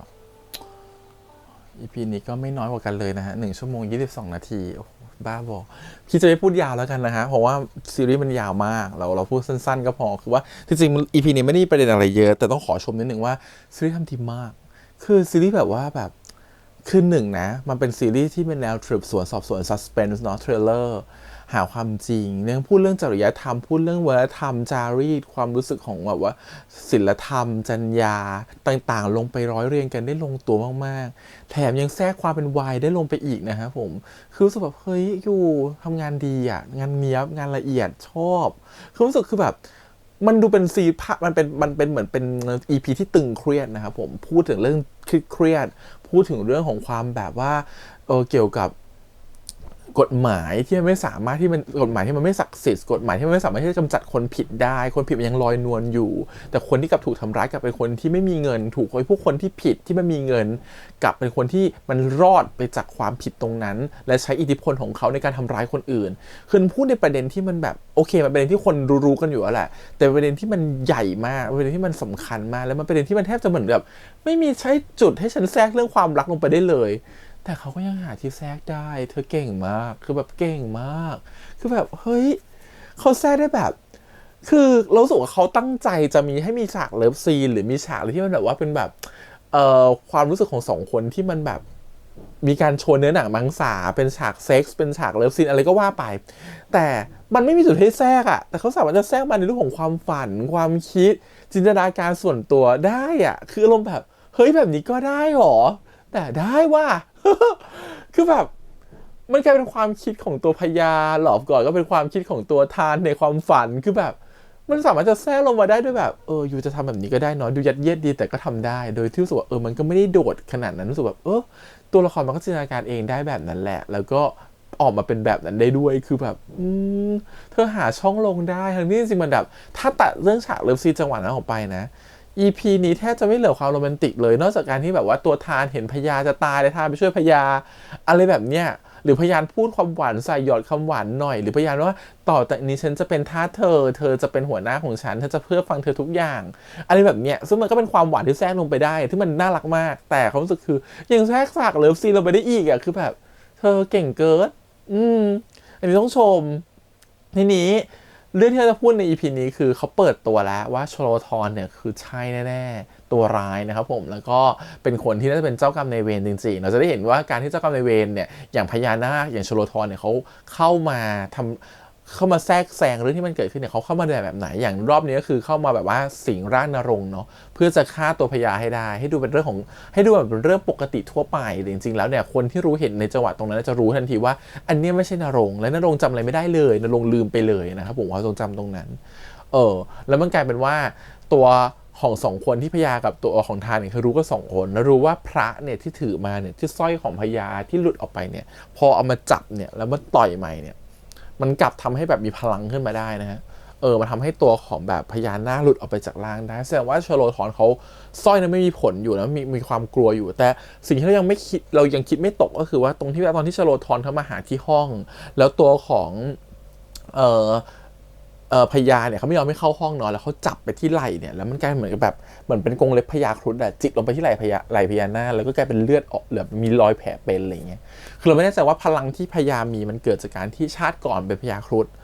เฉยๆหรือว่ามันเกิดจากการที่เขามีสร้อยนั้นอยู่ในตัวด้วยและถึงจับแล้วมันแบบว่าเป็นอันตรายต่อตัวของชโลธรเองที่เป็นพญานาคเพราะชโลธรเลยกลัวสร้อยนั้นพอสร้อยนั้นมันหลุดออกไปปุ๊บเขาถึงมาสิงร่างตัวนรงค์ไงเราก็เลยคิดว่าไม่รู้ว่าเพราะอะไรนะแต่เดี๋ยวเรื่องคงเฉลยแหละ ว่ามันพลังมาจากอะไรถ้ามันมีพลังโดยที่ไม่ต้องใส่สร้อยก็ได้เนี่ยก็แสดงว่าชโลธรก็อาจจะไม่มีโอกาสที่ชนะของตัว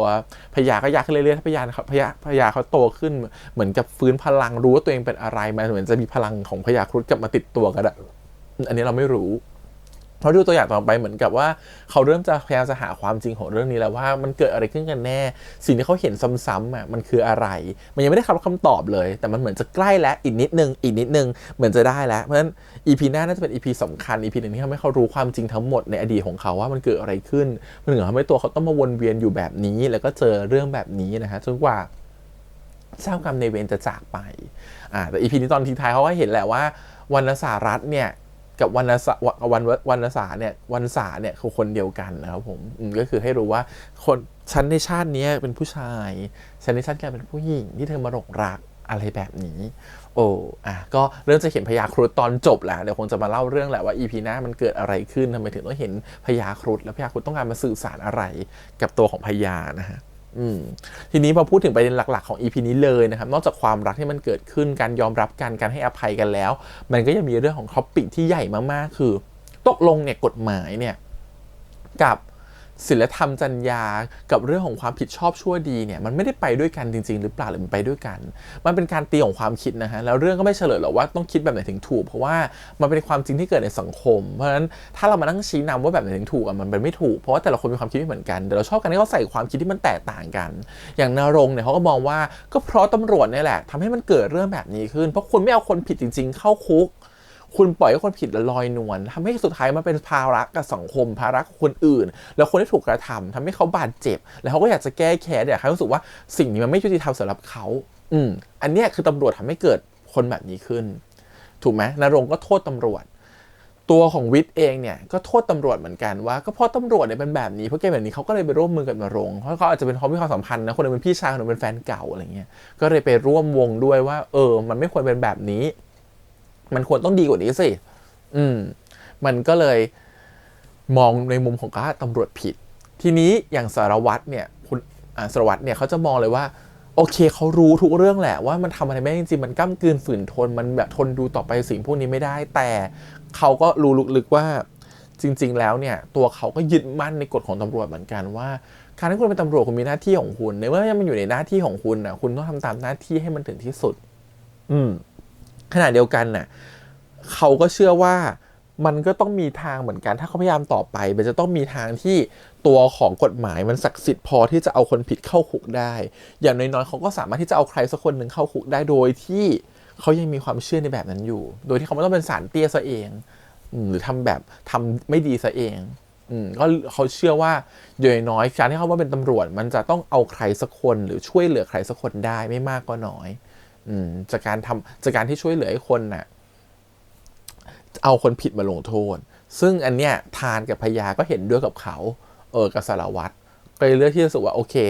ฉันก็รู้สึกว่าฉันมาทำหน้าที่ฉันต้องการช่วยเหลือผู้คนฉันเป็นตำรวจถ้ามันช่วยไม่ได้ก็ไม่ควรจะเป็นตำรวจแต่ช่วยมันมีหลายรูปแบบไงช่วยแบบไหน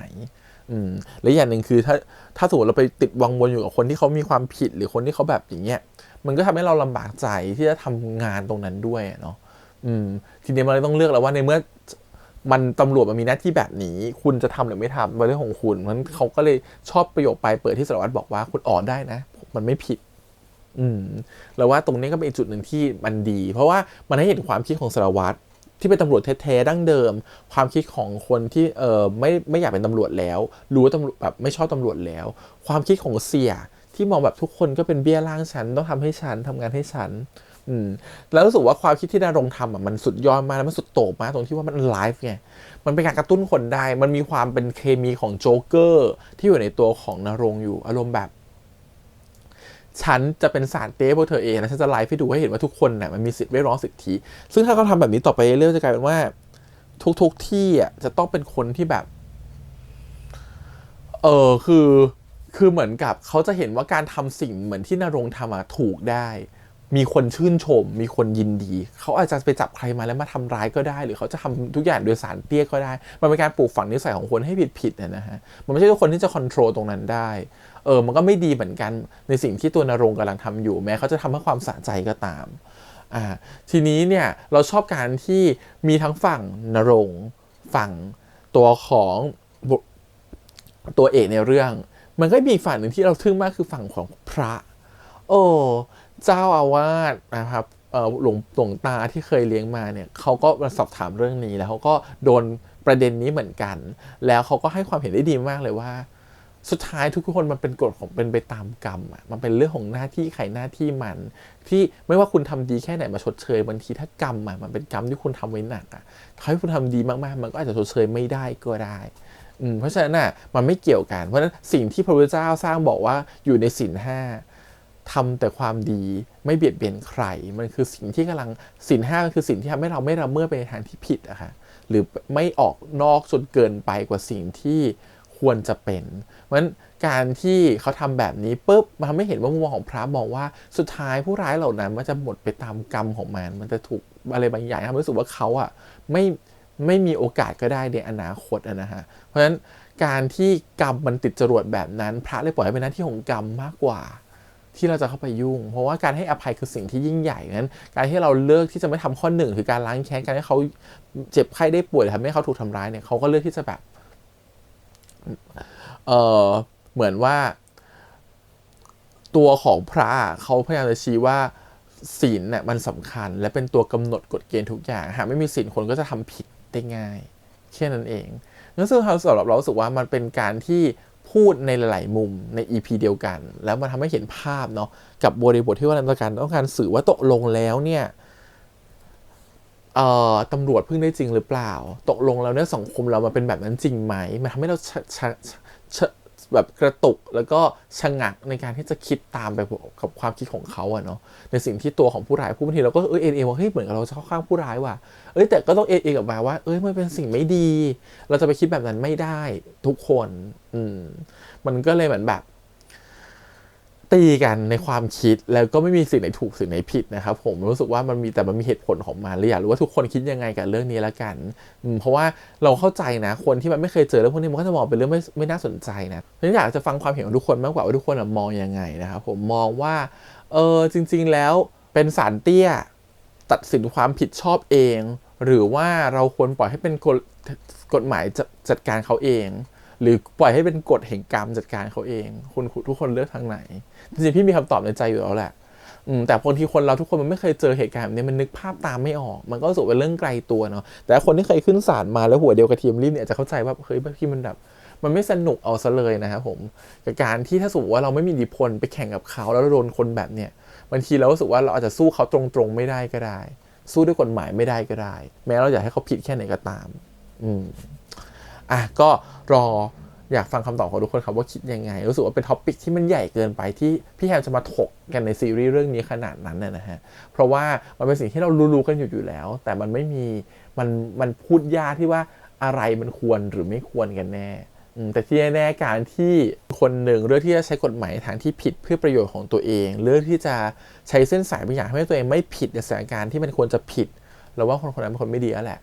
เราก็ต้องเข้าใจนะว่าจะเป็นยังไงควรเข้าใกล้หรือไม่เข้าใกล้โอเคก็ประมาณนี้ครับผมกับ EP นี้นะแล้วก็ EP หน้ามีข่าวดี EP หน้า EP ที่6นะครับลางสังหรณ์เขาน่าจะเป็นฉากสำคัญสักฉากหนึ่งแหละแล้วมันก็เป็นครึ่งเรื่องพอดีด้วยเนาะมันเป็นคนจุดที่บางคนจะบอกรักกันได้แล้วว่าเรารักเขารักเราก็เลยได้รับเกียรตินะครับผมจากทาง Idol Factory ให้ไป reaction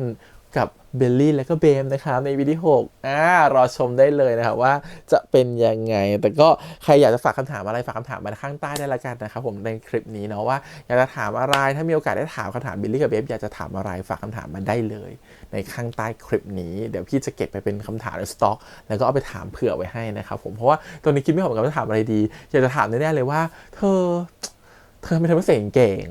อะไรแบบนี้หรือเธอใส่กางเกงในหรือเปล่าเนี่ยตอนที่เธออยู่ในห้องน้ำรวมของผู้ชายในตอนที่อบรมตำรวจอะไรอย่างเงี้ยจะทำอะไรคำถามแบบเนี้ยซึ่งเป็นคำถามที่ไม่ได้เกี่ยวกับสาระของเรื่องเท่าไหร่เพราะว่าสาระของเรื่องเราไม่สนใจเดี๋ยวรอไปดูเอาเองนะว่าเป็นยังไงเราไม่สนใจเราแค่สนใจว่า